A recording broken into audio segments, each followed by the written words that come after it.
Yes. I used to ride all this activity bus when I was young. Everyone, please stand. Hey, we had 6 Join Vice Mayor Taylor. Pull a sandwich out and Pledge. lick it all real quick so nobody will. I pledge allegiance to the flag of the United States of America and to the republic for which it stands, one nation, under God, indivisible, with liberty and justice for all. Please remain standing for our prayer. Thank you. Almighty God, thank you for your work in the world and in this very city. Please watch over its leaders here tonight and bless this meeting. Show us ways in which we may love our neighbors. Wherever there is fear or hate in our community, show us how to replace it with peace, hope, and love. And please bless the 2026 high school graduates. Amen. Amen. All right, you may be seated. Okay. We call to order our regular city council meeting on Tuesday, May 5th, 2026, City Hall Council Chambers. Item number 2, we're going to move things around a little bit. We have public comments, community announcements, and recognitions. Mrs. Hudson came and asked that the proclamation for tennis be moved all the way to the back of the agenda tonight in 3 hours, so everybody's going to wait. Joke never gets old. Just kidding. We are going to move the ceremonial dollar to council members last in the public comments. So first, we will do the proclamation for National Police Week for May 10th to the 16th, and then we'll do the proclamation for National Tennis Month. So I will come down to the podium and do both of those.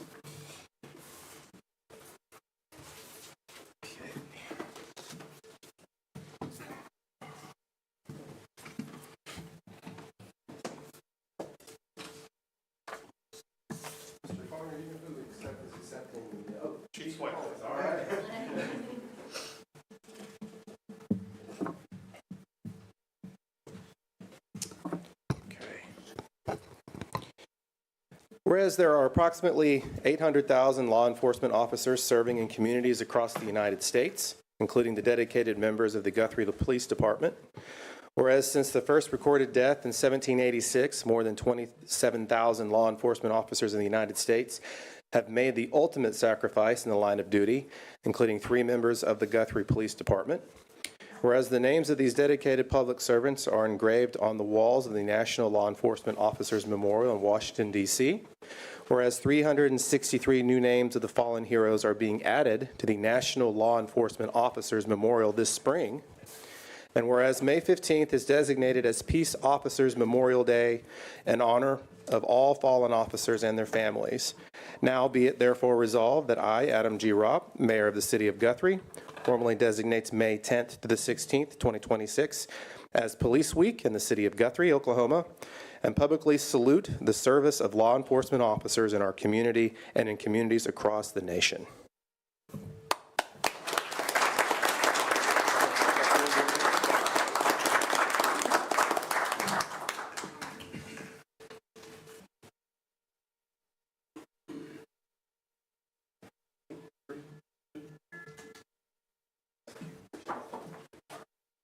Now we'll do baseball. Okay. Is everybody else out there with this too? Yes. Can we kind of, are they allowed to crowd in, or is that fire? Tennis. Great. You got, yeah. Come on up here. Yeah. Mary, you can put them up here however you want.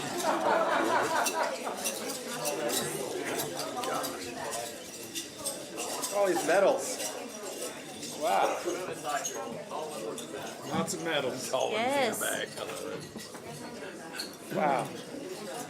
Yes, please put all the tall kids in the back. Mary, I didn't know we had so many champions. Look at all these medals. We have 4 girls going to stay this Friday and Saturday. Yeah. The boys are getting ready for regionals on Monday. Nice. Look at this girl here. Look at hers. She won all those this year. Did she really? Does your neck hurt? That's awesome. All right. This is great. Okay, well, let's begin. This is for all of you.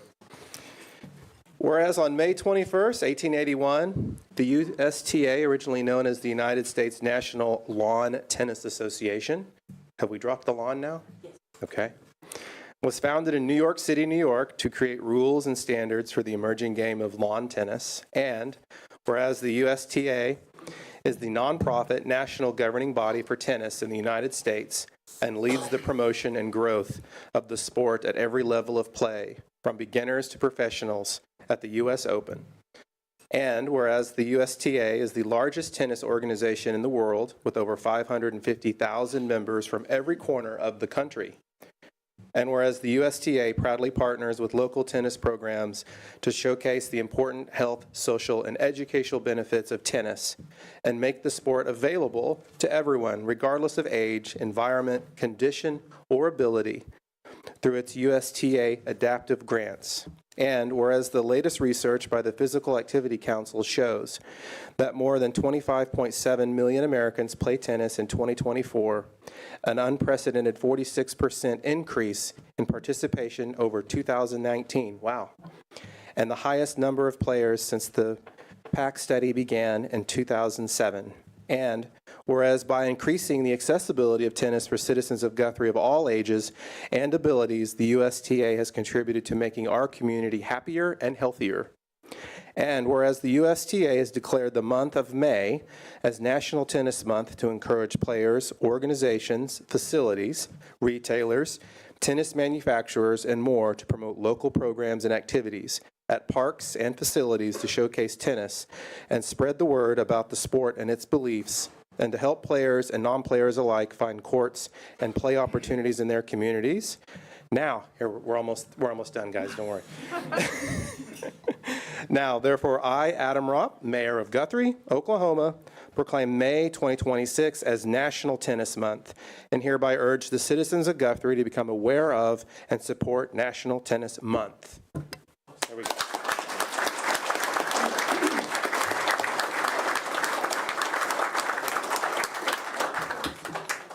You guys, Everybody scooch in and get a little friendly on this side over here. squeeze in.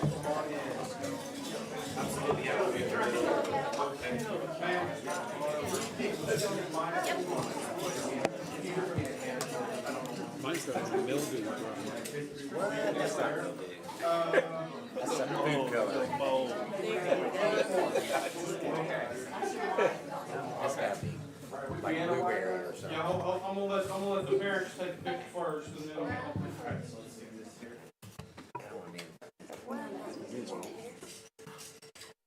I know, I'm trying to get out of the picture. Pretty bad, isn't it? Yeah. I mean, we could all talk.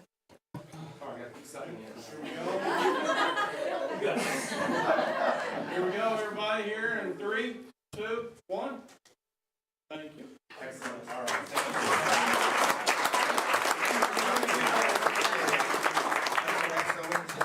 Yeah, they've had a very successful season. When's it starting at? Well, we'll start working next fall, but the season officially is March 1st. Like I said, 4 girls are going to state this weekend. Which ones? These 3, where's Michaela? Right here. So these 3 and Michaela are going this weekend, and then boys, raise your hand, that are going to regionals on Friday. And then the majority of the rest of them are junior high and middle school. We're saying a very successful season, as you can see. We don't have the biggest population like other towns, and I'm always just truly impressed that at a 5A level, how well our athletes and our students play. We're like some of the best in the state always, and that's due to you guys and the coaching. So thank you for making Guthrie look great. Thank you for that.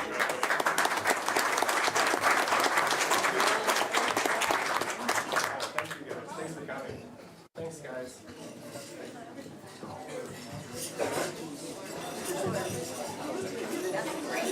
Bunch of them, too. I mean, it's a lot of medals and a lot of kids. Oh my gosh. And they're all young. They're darn good. I mean, these kids are wanting to play. That's awesome. It is. And then the whole crowd just gets up and leaves. Tennis in middle school. I mean, it was never an option. What? Didn't even. There wasn't any interest in it, or probably wasn't enough people out there anyway. Right, to even be able to play. They were great. And then the crowd disappears. You cleared the whole place out. Yep. Well, Downtown to this. You don't want that bundt cake?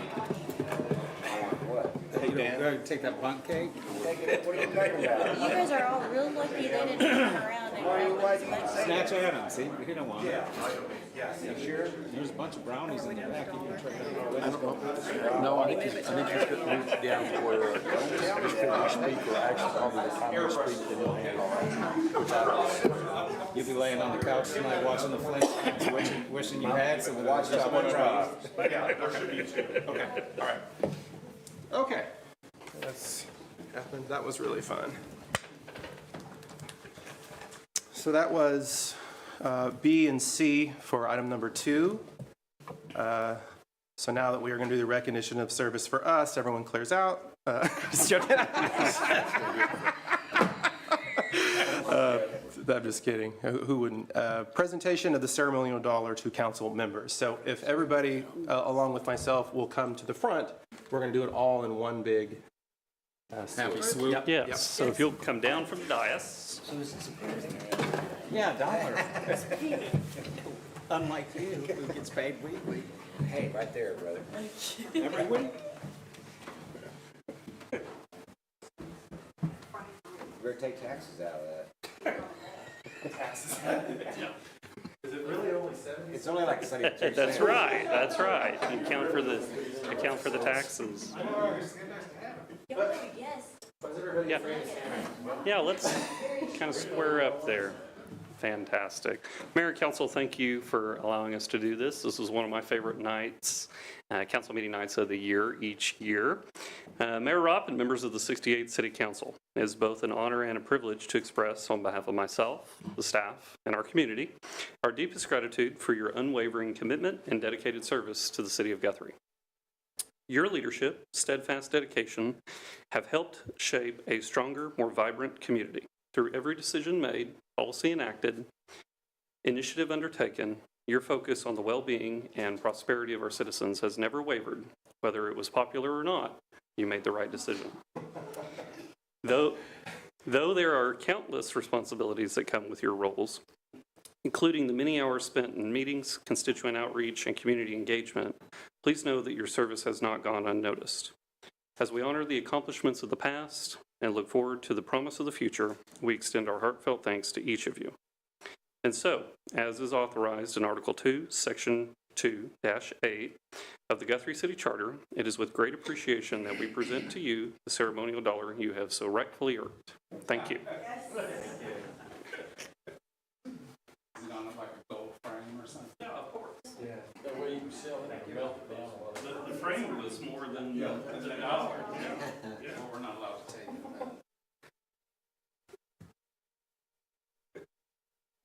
We jealous. One group photo here. At least one group photo. Stack them up. Can we get Eddie in the middle right here? Yeah.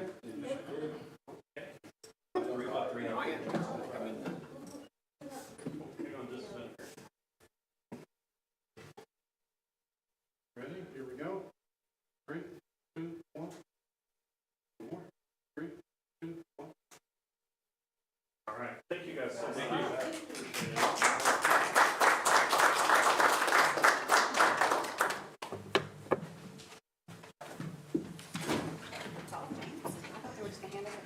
Yeah. Eddie pulls it out of his pocket. I tried to give you dollars from my pocket. Kim wouldn't let me do Kim that. wouldn't let you. Yeah. Mayor, I ran out of dollars. I've got some quarters and pennies and a nickel. I can just change it all together. We'll just tape it all up and hand it to you. All right. Thank you, Eddie, for the kind words, and thank you for giving it to us in the way that is presentable. We appreciate it. Item number 3 is consent agenda. Items A through P So moved. Okay. Second. We have a motion and a second. No further comments or questions, please cast your votes. All votes are in. Okay, unanimous approval from all those present from consent agenda items A through P. Item number 4 were items removed from the consent agenda. There were none. Item number 5 is Board of Trustees of the Oklahoma Municipal Assurance Group. Mr. Faulkner. Yes, Mayor and Council, the terms for the three trustees of the Oklahoma Municipal Assurance Group expire on June 30th, 2026. Each member city has been given a ballot with the current nominees for consideration. What we typically do is what we've done is our past practice is whether the incumbent or the candidates who are running for those seats, whoever sends over a letter with an explanation asking for your vote and your consideration is typically who we look to vote on. At this time, I'm happy to announce that is Tim Lyon, City Manager of Midwest City, Justin Battles, Assistant City Manager of Mustang, and Pam Polk, City Manager of Durant. Staff's recommendation would be that we proceed with those three names as listed for nomination to the OMAG Board of Directors. Happy to answer any questions. So moved. Second. Okay. No comments or questions, cast your votes. All votes are in. Unanimous approval from all those present for the Board of Trustees of the Oklahoma Municipal Assurance Group. Item number 6 is resolution number 2026-11, municipal court warrants. Mr. Lewis. Marvel. It is about removing some of the old warrants. Here. Yeah. Sorry, I hit you there. You did come from it. There's warrants, arrest warrants back from the 90s that impossible to even find the people. They're probably dead, gone, who knows where. The officers that did the arrest are probably not even here. So my understanding from the police department, it is pretty cumbersome to go through that far back whenever they have to do a record search. So it was suggested, and I think it's a good idea, to anything over 10 years old is just to be wiped out pretty much. So we only have 10 years back worth of arrest warrants, and the rest of them are just gone. Yeah. So moved. Second.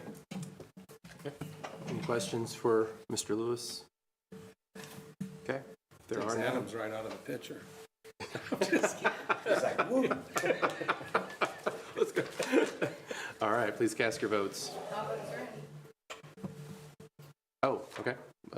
It passes 5-1. Oh, Do I you need to didn't do that? push no. I pushed yes. Okay.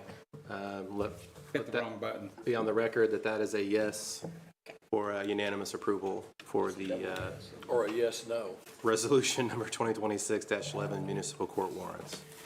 I was tied up in the joke about Adam. It's all right, I understand.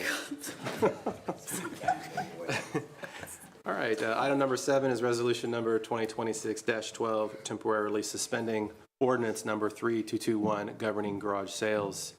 Justin Fortney, Tourism Director.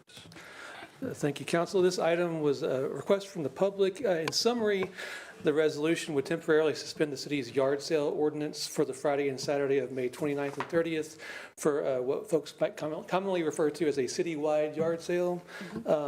As it's written, the only part of our ordinance that wouldn't be suspended was that part that basically says, don't let your yard sale spill out into the street, that sort of thing. But other than that, the license and fees would be waived for that particular weekend to encourage lots of yard sales at once. Any questions?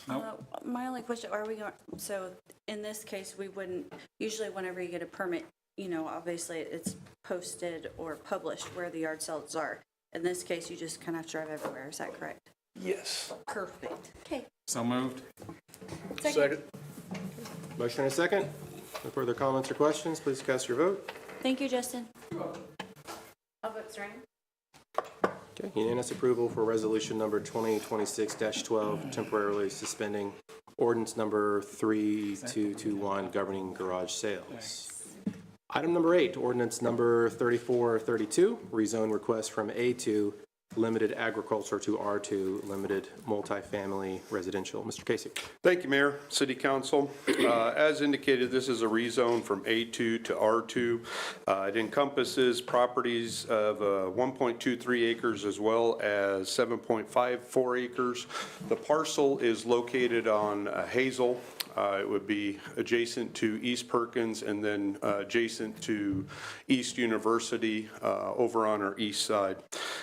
Currently, as indicated, it's ag. The applicant is looking to go to R2 for limited multifamily residential to allow for a greater diversity of development options. The Planning Commission heard this item at their meeting last month. They recommended approval 4-1. There were residents or surrounding property owners there that spoke. Some of that was in your minutes as far as how many, and if any of you watched the Planning Commission meeting, you would have seen that. I did not receive any other letters or phone correspondence other than who showed up for that meeting. So with that, I'll have it back to the council, and if you have any questions of me, if not, the applicant is here if you have any questions of him. We also have a few people that wish to speak on this item. Do we want to go ahead and have them talk before we have discussion? Yeah, sorry about that. Let's do the applicant first, Okay. so he can share his information, then we'll take the public. Perfect. Applicant, please come in. Thank you, council members. My name is Jim Martindale, and I purchased this property. Prior to purchasing it, I went to Mr. Kasich and said, this property, what does Guthrie want for this parcel? It's one of the largest parcels that is in Guthrie proper that would be acceptable for this type of use. And he indicated that although the land use ordinance is not currently zoned R2, that would be consistent with the goals of the city.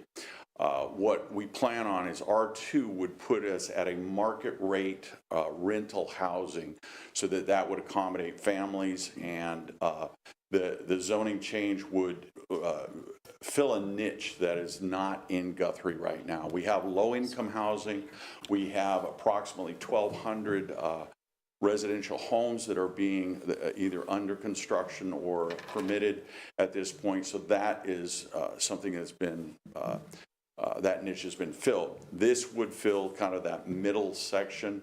It's close to 35, Highway 35, so that would be good ingress, egress, and this would be a good use for this piece of property. So that's what we'd like to do. I think I mentioned, although the land use currently is A2, he said that if that was an older plan, and that this would be consistent if it was updated to an R2. It's not unprecedented. There are R2 zones across the street to the north, and an E5 zoning, which is also multi-property and a archaic, not in use anymore, but that is also multifamily. And so this would be consistent with the surrounding areas. And again, this would be one of the largest properties that would fit this type of development. So that's what we'd like to do, and I'm open to any questions at this point. Okay. Any questions for the applicant? I do have some. So I did go back and I reviewed the planning meeting, and I did used to own the property that is currently owned by Stephanie Fortney and Melissa Cantrell.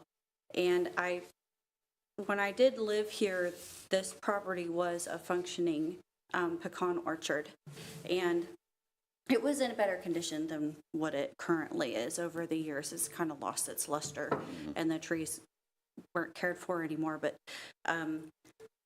from what I gathered a lot from the parties that spoke, was that, being in that part of the area, it feels like you're out of town when you're not out of town. So having that privacy is what it feels like. And you don't have to put up an 8-foot fence if you don't want to. And you don't, it would be something that would be hard to remove if you were there. And, you know, there is not an alleyway there, and there isn't an easement built in between the properties. And I know you to be a very fair neighbor in all of the other properties that you own. And what you plan to develop here, I think, would be great for what our town does need as far as housing. And I also would hope that you would work with these owners to maybe have some vegetation that could split that up, like some tall, I don't know, red tip photinia, things that can grow there naturally, where they could still have that same reassurance. You know, the streets dead end into that property, and, you know, I already know you to be a great neighbor, like I said, so to lose that nostalgia would be really hard. And so I could completely understand. As far as the zoning purpose, I couldn't see it fits within the zoning. So as far as rules are concerned, it fits within the zoning needs and the housing needs. But from a neighbor perspective, I can completely understand where they're coming from, and the loss of that would be very hard to handle. So I'm sorry. you're talking about building homes there, right? No, these would be multifamily, so that So would be. like duplexes, triplex? Correct. And then there's been some on the west side built. They're very nice. yeah. They're part of the plan that we already have, and they're great looking. And, you know, just 2 streets over, there are multi-family structures there already, over on University, I believe. So there are some in the area. These ones are definitely 500 times step up.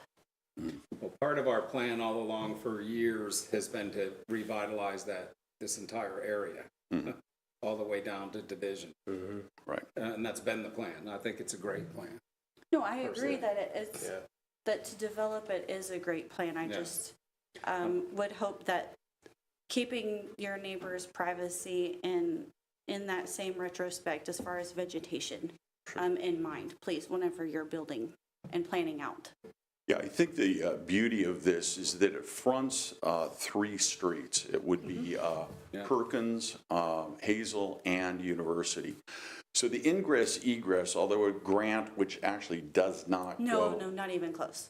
It doesn't abut to Right, it. right, it doesn't. I believe Lincoln does. Yes. But frankly, there's other areas that along there that are not necessarily needed for that to go through. And I understood that they've been there since 1971, and I get it. Nobody likes change. I don't like change. If I were in their shoes, I'd be here in front of you also. But I think that this is going to be a wonderful development. I think it's going to, everybody asked me what's going to happen with property values. And I said before, all boats rise with the tide. And I think it would be a boon for not only the residents, but the city in general. Are you single story, 2-story? No, they would be 2-story. 2-story. Yeah. Yeah, but it would be contemporary. It would be the style is going to be. You're going to look at the properties and say, "Wow, those are really nice." It's not like the as I mentioned, the kind of stacked units were industrial type and of days of yore. These will be contemporary, beautiful homes that people are going to. Be proud to be next to. The other thing too is we are going to, the parking was one of the things that was, hey, are we going to be able to park? And first of all, we do have development standards. So just because if this is approved, there are development standards for parking on street, off street, garage parking. So it wouldn't be a burden to that, to what's there now. We're not going to have people parking on the street. So there are development standards that we do need to adhere to once it's just not the wild, wild west. We do need to do that. I should also mention that Mr. Kasich mentioned that the city services, that was one of the questions, is this going to impact, because the sewer system, we have a waste management that has been upgraded, so for development of this type, and so it would not put a burden on it. The sewer is there, the water is there, the gas is there, so the services there. It would not cost the city money in order to get this, developed, and I think that's an important thing. Just from a pragmatic perspective, the city, we need money. We've got water issues, and not only would this bring in tax dollars, property tax dollars, but it also would bring in sales tax dollars from the people that would be residents and spending their money in Guthrie. So are these rental or for sale? Yeah, these are rental. Yeah. Jim, do you have a height requirement or proposal? I didn't see one in the plan. This is going to be 2-story. Do you have a height idea on the It would be structures? consistent with the property. The city has pre-approved plans, and Okay. it would be, although we're not necessarily saying that's what it would be consistent with that. And there are, I don't have any renderings because we're not at that stage yet. But, Understood. we'd certainly adhere to those standards. So mentally, what's the price point for the rent? That'll give us kind of an idea of what we're looking at. $1,500 is going to be the max there. On the north side, you've got homes that are right at $1,500, and that's at on the north side there. It's probably going to be under that, depending on what the mix is, either 1, 2, and 3, and that's probably what we're looking for families up to 1, 2, and 3 bedroom units. They would probably be anywhere from 800 to 1,200 would probably be the max. Square footage? Square footage, I'm sorry, yes. Okay. Any more questions for the applicant before we hear from the citizens? I mean, he can come back up again if you think of anything. So, thank you, Mr. Martindale. Thank you. Appreciate it. Is it Denise Jennings? Yep. Please come up, yeah. Just state your name and whether you're a resident. Okay, yes. Hello. Yes, I am Denise Jennings, and I am the homeowner and resident of the house on Hazel Street, one of the homes. There's a house, a church, and like 3 houses there in a row on that one side, and the house was purchased in 1980. So when I moved there, I was pretty much in the 9th grade, somewhere along in there.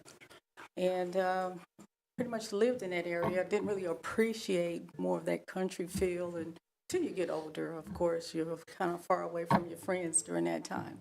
And correct, it is. There used to be a pecan orchard. It hasn't been taken care of like it used to since, the Mr. Mactoff, got up in age. He was still cutting the grass and keeping it all down. And then when Dean had his horses there, he was kind of keeping it up.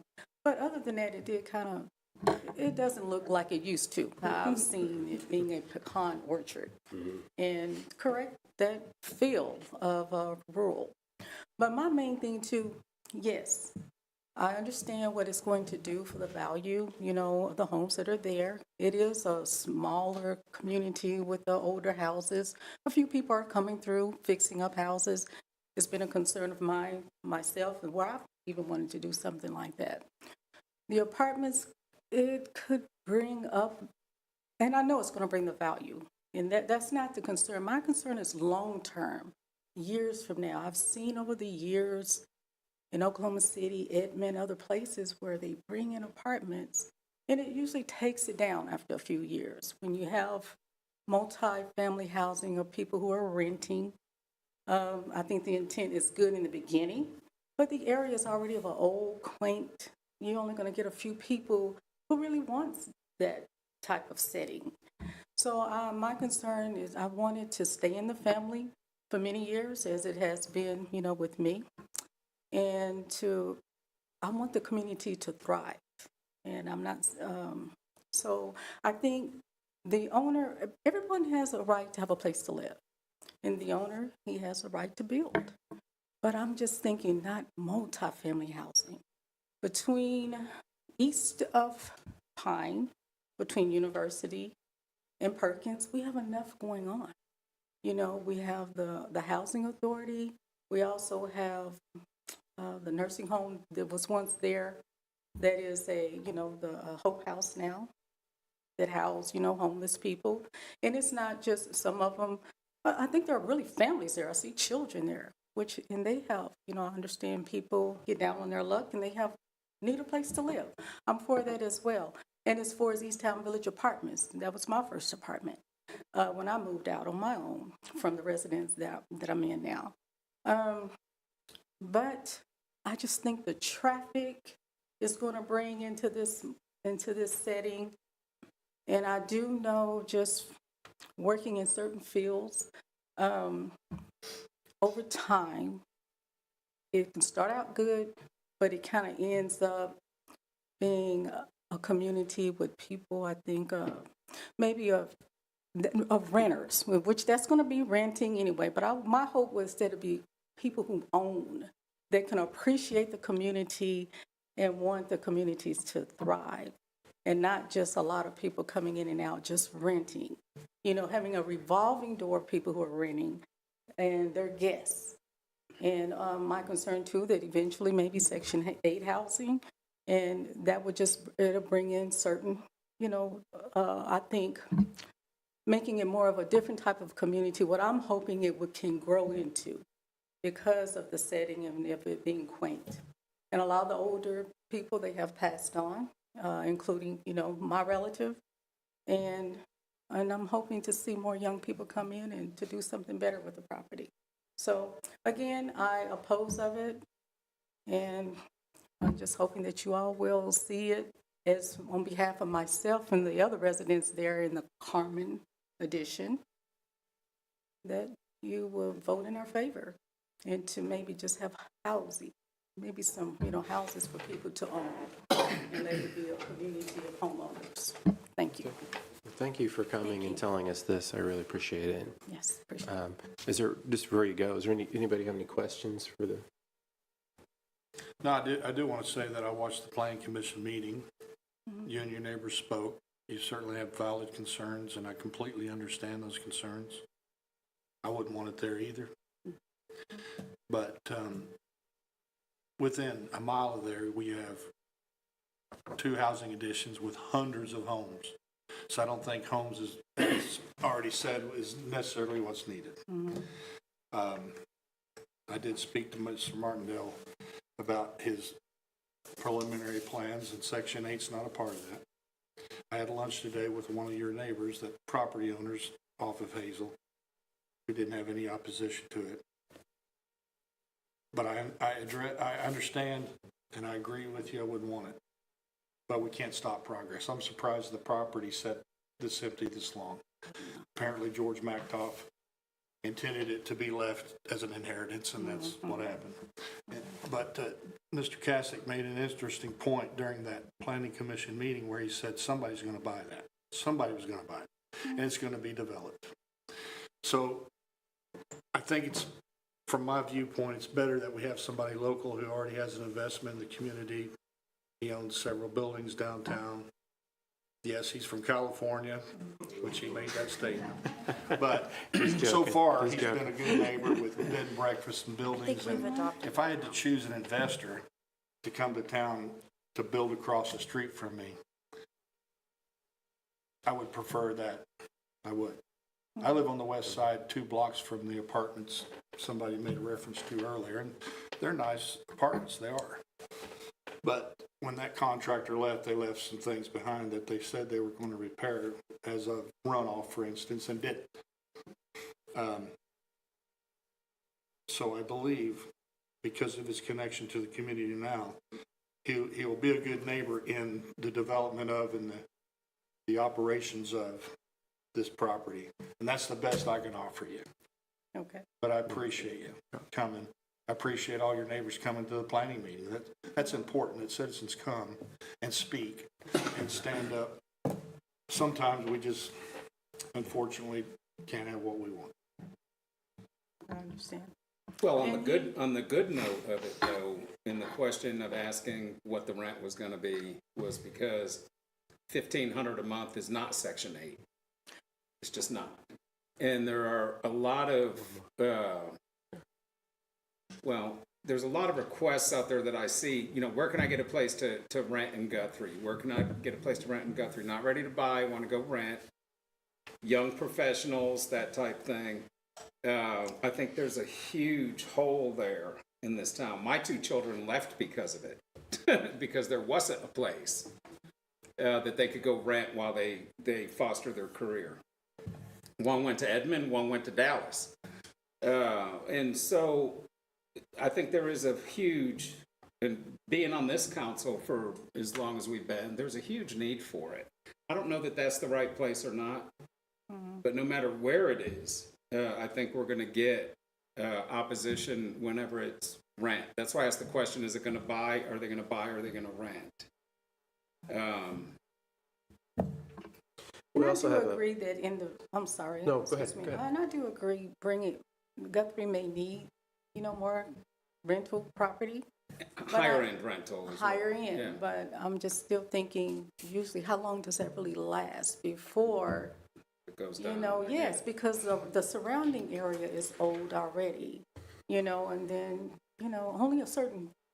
only certain people are going to appreciate a small, quaint community.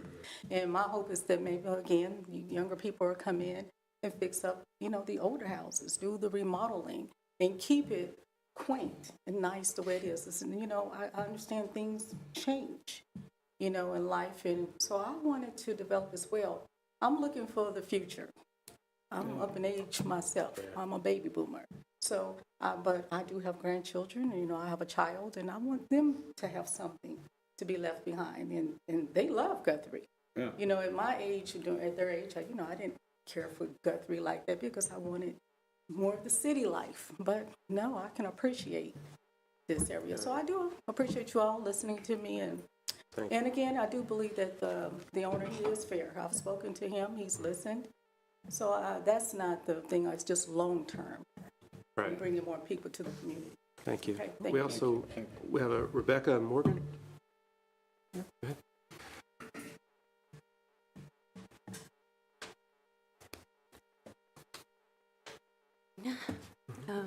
First, I'm going to say I'm very out of my element, very nervous, and hopefully I don't throw up. Me too. But I felt like I needed to come at least have my say, or I would Sure. be angry with myself afterwards. Most of the stuff, I kind of typed up something, so I would kind of remember what I'm saying, but some things were addressed. Common Orchard, I rode my horse there every day, every summer for who knows how long, in the 80s, the 90s. It was beautiful. It was. Yeah. But my family bought the property in the 70s. I've lived there. I had lived there, I was probably 3, maybe 4 when we moved in. My grandfather lived there before he passed. My dad lived there before he passed. My brother lived there before he passed, and it's just stayed in our family. My daughter lives there currently. The first concern I have is, Lives where? I'm sorry, I don't mean to interrupt. Oh, I'm sorry. I'm trying to 1809 find- East Lincoln. I'm at the very dead end She's at the of end East Lincoln. Road. Right here. I'm the one property that would be affected the most by traffic because they can do it through street there. We have no cars that come to our house, except for people who live there or are visiting. He said that he probably would not be doing that, but that's my first point is, at the first meeting, they said that approval comes without exceptions or restrictions. He says he's not going to do this or that or another, but what can he do, or what can someone else do if they end up buying it and doing something with the rezoning? Right now it's zoned for 55 single families homes is what I was told, and that they can have, I want to say it was up to 160 something, but he was talking about doing maybe twice that single family homes. Oh, more than twice. And So that's up to 100 families or more that would, if they do a through street, will be driving past our house to go home every day. Sorry,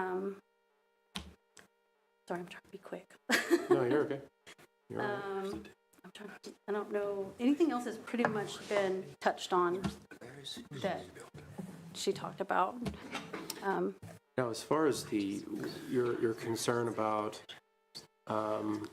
okay, so he might do X, Y, Z, but what about the next person? Yes. We've had stuff like that be asked before with the same situations of rezoning. Usually, Dan, isn't it, where if somebody else does come in, they still have to come in through the same permit process and et cetera if they want to do something different from what was agreed upon during this rezone, right? Remember? Yes, correct. And I think she was referring to, you know, because it's a rezone, it can't have specific conditions or things like that. So we can't hold somebody saying, well, I'm going to do this, and then they do something different, because that could happen in that. And so I think that's kind of what you were referencing. So he did not plan on doing like a 4-rise apartments or 4 stories. He had talked about maybe 2 stories. Then the next person, yeah. If he were to sell or part of it and let somebody else, it's already rezoned for X amount. So, But, you know, what's to stop that from happening? Right, we've been asked this before, yeah. I was going to say, to kind of go back with the mayor saying, there are obviously development standards and there are limitations to the number of units given the size of the property. So again, the bigger the property, the more units you have, but the smaller the property, the less units you're going to have. And what was in the staff report used a generalization of, because like for single family, it's a 6,000 square foot lot that you can go down to. With multifamily, the first unit, you need 8,000 square feet, and then it's 2,000 square feet for each additional unit. So when you do just a general thing, you come up with the amount of density. However, there's setbacks, there's lot coverage, there's parking, and a lot of that. So there's really no way to physically get to the maximum, but it just gives a general idea of what we're looking at. But that's the thing, all of that applies regardless of who Who it is. Yeah, we had something similar on the west side. I think it was an addition on Noble, I think, or close to it. And they were concerned about that too. Like, yeah, the person now says they're going to do X, Y, Z, but they sell it. But that was what it was then too, is they're under restriction. But they still have to have, I mean, he has a general idea of what he would like to do. He didn't have his plans spec done yet. And all of that still has to go through planning and approval too. So this is just being able to rezone it so that he can develop it. That's all that this meeting in particular, that's all this meeting is. Anything past that will still need additional approvals and reviews. Well, But but once it's realize already rezoned. the additional approvals and reviews are a lot less They are. because it's already approved R2 at that point, and R2 already has standards. Right. So I would think that, with all due respect, that we would have some kind of schematic or plan of what this is going to look like before we actually approved it. So nobody in the future can do. How did the planning approve moving to an R2 when they don't even have a plan? Because with the rezone, you don't have any of that associated. I understand that, but there should, in all the time that we've been on this shoe, typically a plans come with a rezone. No, it would have come with a planned unit development, which requires a specific development plan. Because in those cases, it is approved and it stays with the property. A rezone is just that. It's a land use decision on whether or not going from one rezone to another is going to be The appropriate. reason I ask is because I asked initially, is it going to be duplexes or single family? And the response was going to be duplexes. Now it's sounding like it's an apartment complex. Sounds totally different than the question I asked just a little bit ago. Well, and again, you have to talk to the applicant. I know, Yeah. but that's what my question is it, I think it needs to be developed, and I think you're the right person to do it. I do, honestly. But my question was, is it duplexes or single family? And the answer was it was duplexes. I'm going to bring him back up again. But is there anything else you want to address too, Ms. Morgan? No, I don't. Oh, it's okay if you can. And you can come back up again if you think of something. Yeah, I mean, it was just just that, just if it's approved, say he decides he doesn't want to do it, he wants to sell it tomorrow, does that mean somebody else can come in and put 100 and however many homes in there? Then they do a through street, and I've got 100 plus people, families driving back and forth, and I mean, we've lived there with the solace of dead end since, Right. I mean, every house I've bought since then, when I got married, I mean, they've been dead end streets. My children moved back there so that they could, when they move out, they move to a dead end street. Yeah. And it's just, If that hypothetical were to happen, like Mr. Kasich was saying, all of that would have to come through again and be approved. I mean, I would love for it not to be developed. The zoning goes with the but I land. The understand land there's sells, the progress. zoning goes with the land. So if Yes. we prove it R2 It and will he go sells with it tomorrow, it's R2. Yes, That's just all there is to it. yes. That's what we're That's talking why I'd about. asked him at the last meeting and was about because he said that he probably would not make that a through street, but it has to be approved without restrictions and without any changes. So like they can't say it's approved, and he said he's not gonna do this, but he sells it tomorrow, and someone else comes in and they're gonna do a 4-story apartment complexes, and just build it all. But Well, then that would go through planning, but it's kind of like Tracy said down there, if anybody were gonna build this land and it's gonna get built, yes, he would be the one to do it, I would think. I would have the most confidence in him versus just a company out of New York. or wherever. I'm not using California. He's got a lot vested here. He's already shown that he's got a lot vested here. He didn't just do a one and done type thing. And so I don't think he would be who you'd want to build it up. oh, I'm not saying I don't want him to. No, I'm just saying if anybody was gonna, you would want him to. I'm more afraid of if something happens and he doesn't, Well, to answer your question, yes, it goes with the land, R2. yes. Eddie? Yes, Mayor and Council, I think we can solve some of these issues. It would be non-traditional to add restrictions on a zoning case. Planner's looking at me and the attorney's probably burning a hole through me. But I think if there are hangups that we can consider and look at to approve, I'm not sure what your plans are, Mr. Martindale, but we could look at that as we go forward. Yeah, I was going to say, because that's what I was going to say, I think as Eddie is alluding to, we won't have formal conditions attached to it because by law that's illegal, so that's why we don't want that. However, given the conversations that have transpired from the applicant and concerns of the neighbors and all that, when it goes through the process, we can ensure that we have good communication and remind them of what has been said during meetings and make sure that that becomes more of the outcome than something different. Yeah, and I think, I think it's non-traditional to look at it in that manner. But if the applicant would like to consider something like that, that's certainly something they could do. But everything around it is either R1 or R2, right? It's R1. There's some R5, which we don't have anymore. That was the old planned unit development. Yeah. But it's all surrounding this property. It just so happens that it was a pecan orchard is why it got put as ag. Yeah, and as you know, a lot of the original properties in our community start out with ag and eventually move to something. The other thing I wanted to mention real quick, because I know it was a concern like with buffering and that, there are landscaping requirements for any development. In a lot of cases where we have these properties, we're able to keep some of the existing trees and that, which provide the necessary landscaping requirements. I've had that conversation with the applicant, so it likely isn't going to be where the entire property is just raised of all trees and brush and that, and it's going to be a blank slate. Probably a lot of that will be kept, and it will go towards his landscaping requirements. I'm not sure what you're talking about, the R1, R2, It's already residential. It's already zoned residential all around it. This is the only little piece that's zoned agriculture we have because, horses, chickens, pigs, ducks.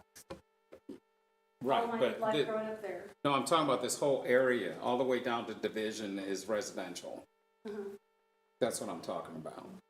Okay, so that doesn't change the zoning of where we were at? No. Because that was something I had talked No, about last time. not your, No, it doesn't change your zoning. your lot Doesn't- is your lot. Yeah, it doesn't change anything that you're You have doing your- whatsoever. It's just that there's multi-zoning all in that whole area is all I was saying. All right, thank you. So to move it to R2 is not unheard of whatsoever, because it's the only piece of real ag land of any kind of volume in that whole area. Yeah. Okay, thank you. Thank you. Thank you. Thank you for. You did a great job, by the way. You did, too. Yes. You didn't throw up. All right. Do you want to, Mr. Bond, address? Yeah, I appreciate what was said. Getting back to a couple of things. First of all, I think that apartments have a bad reputation. The apartments that we have right now in Guthrie, I want to differentiate HUD housing, which is low-income housing, that is subsidized by the government. And when it's built, it is designated HUD. So you have to rent to people with a certain income level, and that's subsidized by the federal government. This will not, we are not going to be looking for federal subsidies or that sort of thing, because that's not what we want to do. It's also, HUD is kind of phasing out that, and you know, I don't mean to put down HUD housing, but you have to basically, if somebody is approved by the federal government for this, you need to rent to them. You have to. You have to. And so that's not something we want to do, because to Mrs. Jennings' point, you're going to get a mishmash, a revolving door. We don't want to do that. This is a significant investment for me personally. When it's J. Harvey Investment Group, that's me, and that's her right there, my wife. Well, this is not some big conglomerate that has lots of money and all this kind of stuff. This scares the heck out of me but I am committed, we are committed to the city. So we're not going to have that, because when people are doing that, you've got maintenance issues. You can't afford to have property values go down. So you maintain your properties. Frankly, the reason we didn't go for a planned unit development is you have to present this big plan. What we think would be more pragmatic is to put it into lots to where you can have a fourplex. You can sell them. People can build them so that it's not this big community. That would be between $15 and $20 million. And I don't have $15 to $20 million, to be honest with you. And it would scare the ever-loving crap out of me to do that on an unproven thing, because this area this is a risk. And we're willing to take it, but want to do it incrementally.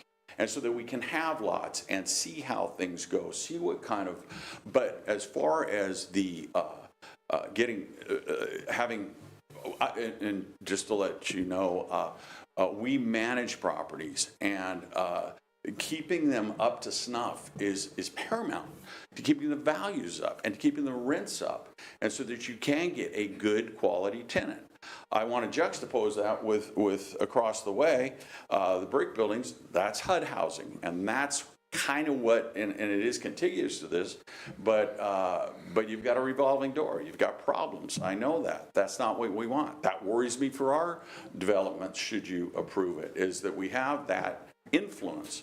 And the other thing, as far as the Lincoln Street, there are so many frontages that it would not really, it's not necessary for Lincoln to go through. It's a small street, it's a narrow street, and it really isn't necessary because of the 3-street frontage that there can be ingress, egress without going through existing neighborhoods, dead-end streets. So. I have a quick question. Yes. Just this, I'm gonna throw this scenario out there. What if it doesn't pass and it remains agricultural? What you've already purchased it, obviously. Yeah, What? If it doesn't, then it is zoned for 55 residential homes. Economically, it doesn't make sense. It just doesn't make sense to, and that's probably why it hasn't been developed up to this point, is because economically there's just, it doesn't make sense. So you wouldn't wouldn't fit in with that neighborhood area. It wouldn't. Building costs have gone such, and I paid an amount that it just, I would hope that it would go through and we could do something. And again, I think too, we already have that. And so that's another reason, is you're going to be competing with Lennar, and you're going to compete. But building single-family residences, you're not going to get that much more rent. So economically, you're going to have 55, and it's just not going to make sense, again, with this price tag. You're talking, to build those out, 15 million plus. Sure, So. sure. And I get that the revenue stream, you know, for you with the renters and all of that, you know, that has to, you have to have a certain amount of dwellings to even, you know, break even. Sure. But taking the faces out of all of this, you know, I know you are a great neighbor, as everyone has said, and that I'm with Tracy. If I lived there, I would not want this to happen. So I truly appreciate the residents that have lived there. It is a kind of a quaint piece of property through there, and I understand why you wanted to purchase it.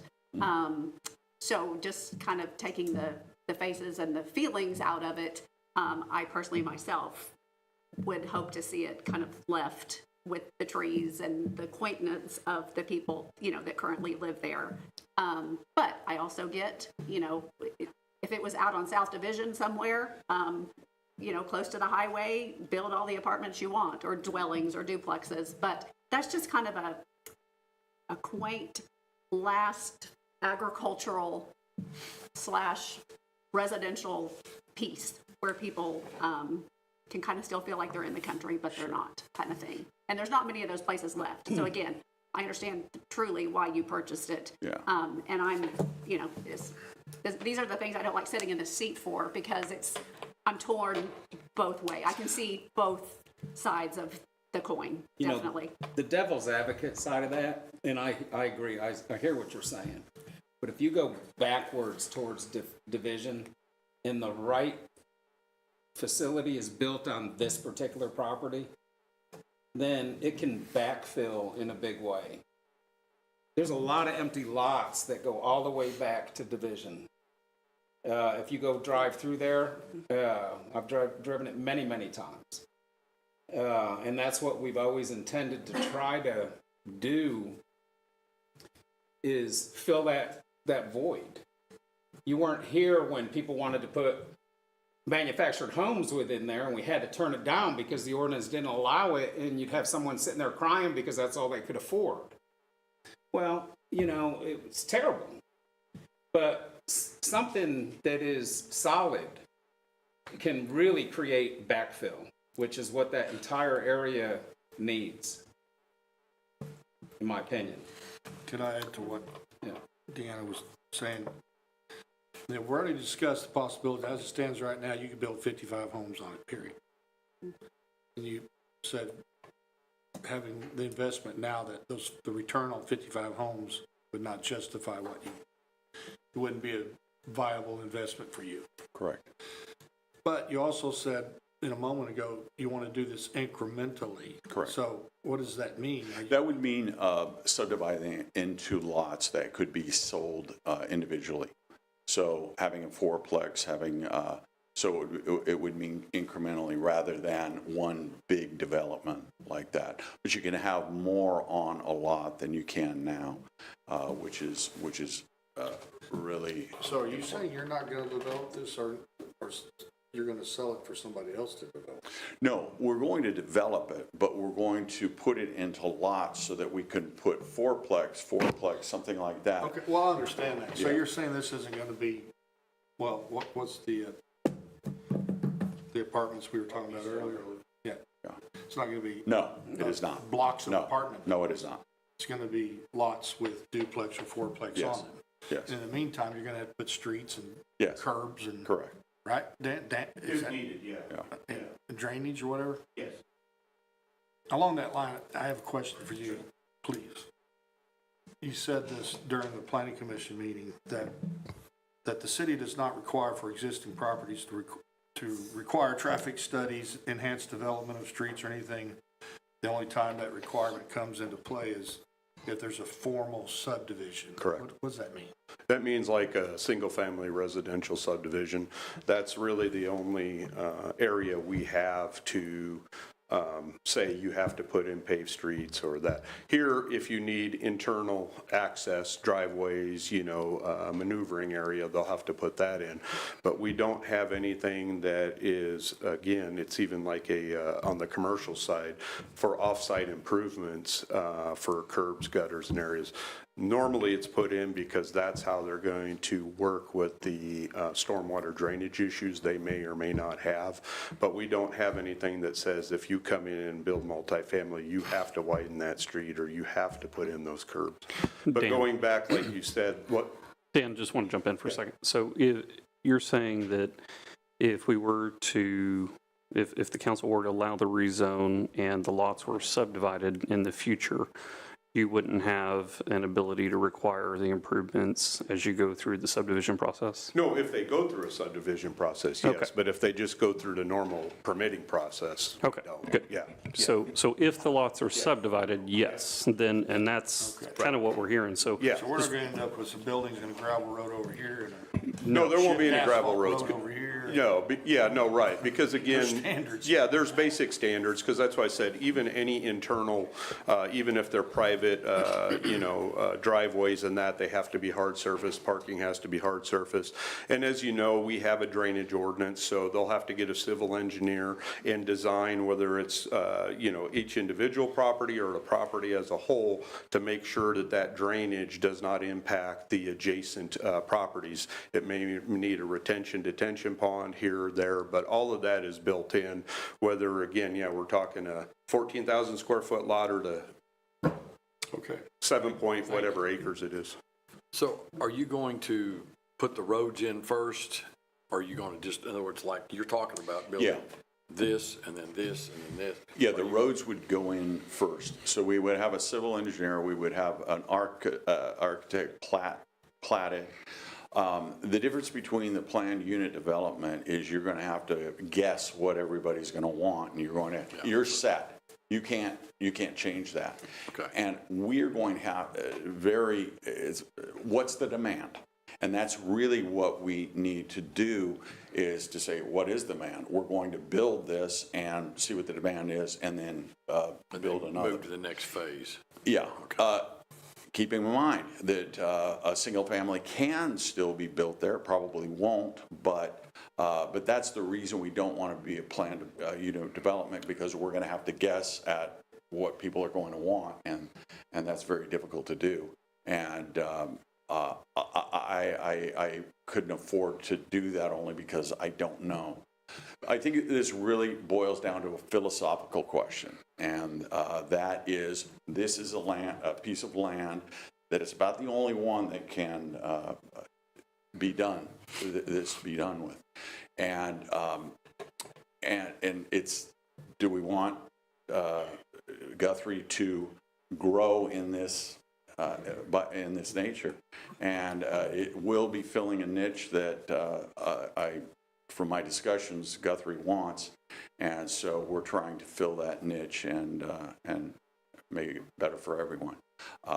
So that's. Okay. Everybody. I'm gonna make a motion to approve the R2. Okay. We have a motion. Anybody make a second? I'll second. Okay. Motion and a second. If there's no further comments or questions, please cast your votes.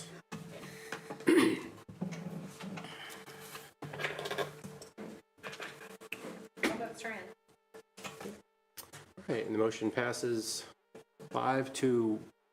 All right. You're good. Thank you. Item number 9 is the mayor's nomination to the Guthrie Parks and Urban Forestry Board. Mr. Maker? Yes, Mayor, Council, excuse me. Guthrie Parks and Urban Forestry Board currently have 3 appointments that will expire June 1st, 2026. Aubrey Shore and Caleb Lambreth. Both submitted applications to continue serving and are eligible for reappointment to their second term expiring June 1st of 2028.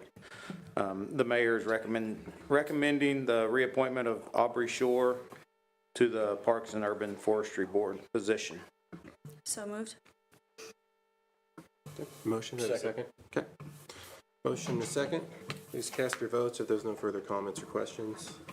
All votes are in. Okay, unanimous approval to reappoint Aubrey Shore to the Parks and Urban Forestry Board. Item number 10, just like Tenny said, mayor's nomination to the Guthrie Parks and Urban Forestry Board. This one is for Caleb Lambeth. Basically ditto everything. Mayor's recommendation to appoint Caleb Lambeth. Second, or make a motion. I'll second. Duh. Okay, there you go. One of those days. Did a first and a second. Yeah. All right. First and a second. If there's no comments or questions for Mr. Maker, please cast your votes. Councilwoman Gibbs. Oh, sorry, yeah. All votes are in. Unanimous approval to appoint Caleb Lambeth back to the Urban Forestry Board. Item number 11 is Street Committee's recommendation designating a no parking zone. Yes, Street Committee met on April 8th of 2026 to discuss the recommendation to make the south 60 feet of the 100 block of South Walnut Street directly behind Guthrie Junior High a no parking zone. The committee agreed to recommended recommendations and passed 3-0. This would only be, just to clarify, the first 60 feet of the west side of that portion of that road. Dr. Simpson brought this to our attention. They were having quite a bit of issues with not only just trash trucks that come up that alley, then being able to make that turn onto Walnut to exit the alley, with cars being parked there, not being able to get out of the alley, as well as delivery trucks. So made sense, and would recommend this area become a no parking zone. So moved. Second. Motion and a second. Any questions, comments for Tenny on this? Okay, if there are none, please cast your votes. All votes are in. All right, unanimous approval for Street Committee's recommendation designating a no parking zone. Item number 12. I have been out of town for a week at a film festival, so Eddie, what's going on? Yes, Mayor and Council, you threw me off there for Mayor and Council. First, I want to thank the FOP for providing dinner prior to the council meeting. They wanted to come out and show some appreciation, and we definitely appreciate them and everything that they do for our city on a daily basis. 89ers Week, it's been a minute since we've met, so I've got to go back a couple of weeks. 89ers Week, weather could not have been better, lots of events, truck gathering, rodeo, farmers market, flea market, parade. If there was an event to be had, it was had on that Saturday, and you could not get anywhere in Guthrie. So that was a good problem to have. We were happy to see all the folks. I think this is the first parade. This was my fourth 89er parade. It was the first parade that I have attended that did not get rained on. So I was excited to see that happen. I will say, from city staff perspective, we handled all of the folks in town very well. I'm very proud of Team Guthrie and the numerous volunteers that it takes to manage having that many folks in your city at one time. I will tell you, if there's a maximum capacity, we were nearing it on 89er Saturday, which is just a great thing. But public safety and all of those city resources, definitely they worked their tails off to manage that load. So. Touch the Truck, on the same theme of events, Touch the Truck was held at Meridian Tech last Sunday. Well attended, again, had another good weather day. Thank you to those who were able to make it out, as well as the many different agencies and volunteers who put that event on. That is another heavy lift by the staff and by all the partner agencies who come out and dedicate their Sunday to provide those services and that informational and educational event for the community. Last week, we were honored by Meridian Technology Center at the Oklahoma Association of Career Tech and Technical Education as a 2026 Partner in Progress, thanks to our partnership on film and music, as well as retail incubation through the Peak out at Meridian, and our new public safety training facility known as Building C, which will be under construction later this year. Thank you to Councilwoman Gibbs and Shonda Rooney for representing us well at the event. I brought the award that we received, set it here on the desk so you could see that, and then there's a nice write-up in the program if you would like to take a look at that before you leave. Greatly value that partnership with Meridian Tech. We've been able to really make some good things happen with our partners here at Meridian Technology Center. Budget season has begun, so department heads have been working through their budgets. They got their instructions last Monday. They're all excited to be back in the budget cycle. We have shared that budget calendar with you. Do have a series of council workshops that we'll be working through, with the first one scheduled for May 15th at Meridian Tech, which will be your city council retreat.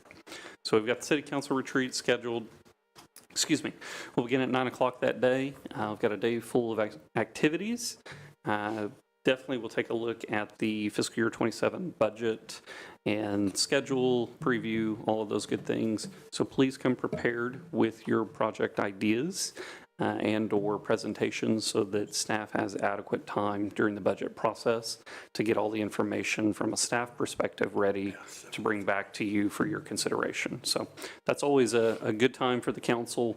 We do the Mentimeter project ranking.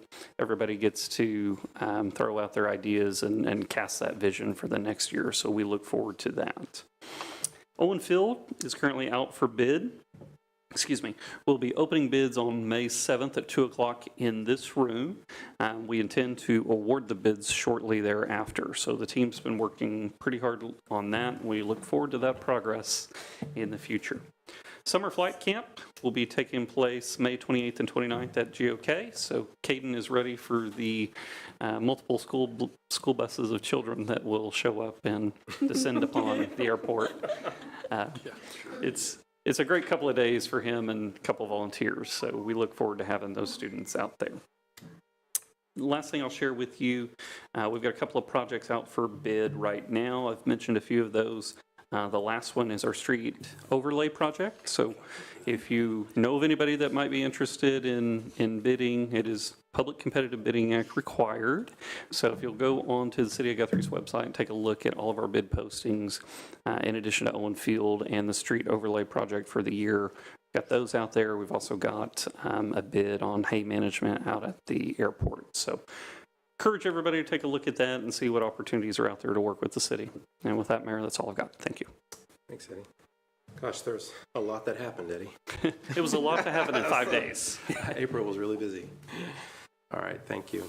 Item number 13, request comments from members of City Council. Councilman Williams. I have no comments, thank you. Okay. Councilwoman Denning. Thank you to the FOP for dinner this evening. It was awesome. And congratulations to Mr. Martindale and family. I am looking forward to seeing how that project progresses. And 89ers was busy, a little chilly, but yes, no rain, Eddie. So thank goodness, because I said if it's raining, I'm not riding in that car, but it didn't rain, so we got it done. So looking forward to May and school being out and summer and all that good stuff. And the council retreat, my first council retreat. So got some planning to do there. So that's all I have. Thank you. All right, thank you. Vice Mayor Taylor. Thank you, staff. I know all of you guys work extra hard to get things ready for us, and I know that a week from this Friday, you'll have some great ideas of what you want to put forward for the next year. Same thing. I appreciate FOP feeding us, and I thought it was great. It was a good time had by all. And other than that, it's 11-9 Lakers.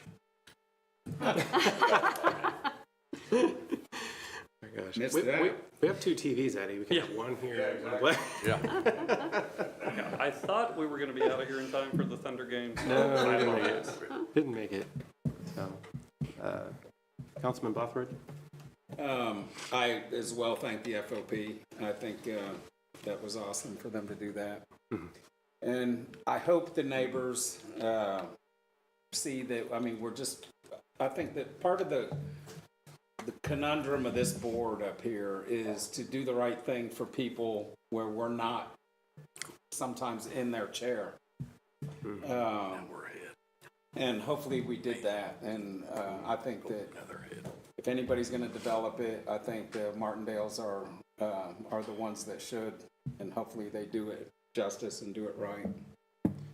They'll do a good job, and you're I think right. so, too. They'll be the ones that, more than anybody we can imagine, that would consider the neighbors. Well, we saw that out the window here just a little bit ago. Yeah. As they all left. Yeah. So, anyway, that's it for me. Councilwoman Gibbs? Okay. I completely agree with Brian. I do think that knowing Jim and that since he's been here, he's been nothing but a great neighbor downtown, and I can't possibly see why he would not extend that to the neighbors around there. So I think that he's going to actually enhance the property. It looks pretty derelict as it sits right now. But it is hard because the position we're in is policy, and really whenever you look at to it, you know, he meets all the requirements for what he's asking to do. So, you know, you definitely want to be good and listen. And I know that it will work out and it will look very nice. There's still a lot more planning to go through. I did want to mention that Stephen Harrison and Caleb Aubrey Shore have done a lot of tree planting out at Banner Park. And when those start to grow in, I know they still have more goals to put in a garden in front of the Banner Park sign and more things to do around town. All of those trees and shrubs were all donated. They've been doing a really good job of keeping that awareness up around town. And thank you for the FOP for tacos. They were fantastic. And 89ers was a huge push. And it was incredibly busy. And Team Guthrie did an amazing job. There were people everywhere. Jeff Taylor with the Legion did a fantastic job in getting us all started out on the parade and making sure everybody was safe. And I was happy to be there at the awards for the city of Guthrie, and was glad that I could accept that. Our partnership with Meridian for both Guthrie Public Schools is huge, and we all utilize the South Campus, and including small businesses that are chamber members that also give classes there. So it's been nothing but an asset, and I couldn't be more proud of what is built there. And I think the next phase of having the police training facility is going to be great. So I appreciate it. Thank you. Sure. As for myself, I also want to thank the FOP for dinner tonight. That was really nice. I also want to thank Councilwoman Gibbs and Shonda Rooney for representing us at the event. Now, that was at the Cowboy Hall of Fame, or? It was. Yes. Yep, that's correct. Well, thank you for doing that. I appreciate it. Guthrie Flea Market is still going strong. It's happening every weekend down at the flats. They usually have around 100 booths. I think they're getting even larger, and get a couple thousand people there throughout the day. So get a booth, go do it. I think it's $20 a day. Or go visit, get a bargain on some tools or something. That's what I did. You use tools? Yes, I do sometimes. Oh. I have an 1800s train station. I use tools. I never did till I bought that building, and now I good gosh. Man. Terra Rosa Art Gallery still has their Wait 5 Minutes art display. That's still up, and I think is going to be up for a few more weeks, so go down and check it out. I want to thank Tenny and Public Works. I've had some items for them to help me with that dealing with our Public Works department, and they did it promptly, swiftly, and excellent work as always. So thank you, Tenny, and your staff for doing that. I also want to thank the entire 89er committee for putting on the 89ers Day Parade. That's not an event that takes days or weeks. That's something that they put months into. And then as it gears up towards the date, they're spending every day weekends, hours and hours and hours a day to putting it on. So I thanked Vice Mayor Taylor at a reception, but he was not there because he was working the parade. So I'm going to thank him today as well. Thank you, Jeff, for putting in all that time and all that effort into the parade. I also want to thank former Mayor Steve Gentling. He also puts in loads of work into that. So thank you for putting on our biggest parade in the state for us. Yes, thank you. And with that, that is all I have as well. So we will adjourn. And we will call to order our regular Tuesday, May 5th, 2026, again, Public Works Authority meeting. Item number 2 is the consent agenda, items A through F. So moved. We have a motion, do we have a second? Second. I was gonna just let you read. I was waiting on it. Okay, no further comments or questions, please cast your votes. All votes are in. Unanimous approval for the consent agenda, items A through F. Item number 3 were items from the consent agenda that were removed. There were none. Item number 4 is the resolution number 2026-09, transferring the Cogburn and Martin parcels to Guthrie Economic Development Authority. Mr. Faulkner? Yes, Mayor and Council, due to a Scrivener's error during the closing process for the property we acquired known as the Martin and Cogburn parcels out at the airport, unfortunately, those properties were titled under the GPWA and not the GEDA. So to clear that up and get those titles clear, we need to transfer the ownership of the property to GEDA. So happy to answer any questions. It's an error that happened during the closing process, and we caught it and need to make that correction. So moved. Okay. Second. All right, motion and a second. No further comments or questions for Mr. Faulkner. Please cast your votes. All votes are in. Okay, unanimous approval for transferring the Cogburn and Martin proceeds to Guthrie Economic Development Authority with the scribal error. Item number 5, we are adjourned, but hold on. Got one more. One more. I'm going to call to order the special meeting Tuesday, May 5th, 2026 for the Guthrie Economic Development Authority. Right? Right there. Okay. Jenny, you were looking at me weird. I was like, did I say that wrong? We got it. Consent agenda, items A. I'll read this one. There's one. Approve the minutes of the special Guthrie Economic Development Authority, GEDA, meeting held January 20, 2026. So moved. Okay. Second. Motion and a second. Please cast your votes. All votes are in. All right. Unanimous approval to approving the minutes of the special Guthrie Economic Development Authority. Item number 3 is resolution number 2026-10, accepting the Cogburn and Martin parcels from Guthrie Public Works Authority. Mr. Faulkner? Yes, Mayor and Council, this is the same item we just took under GPWA. This authorizes the acceptance of those parcels. Okay. So moved. Second. Motion and second. Cast your votes. All votes are in. Okay. Unanimous approval for the Cogburn and Martin parcels from Guthrie Public Works Authority. Item number 4, we are adjourned. What's the score?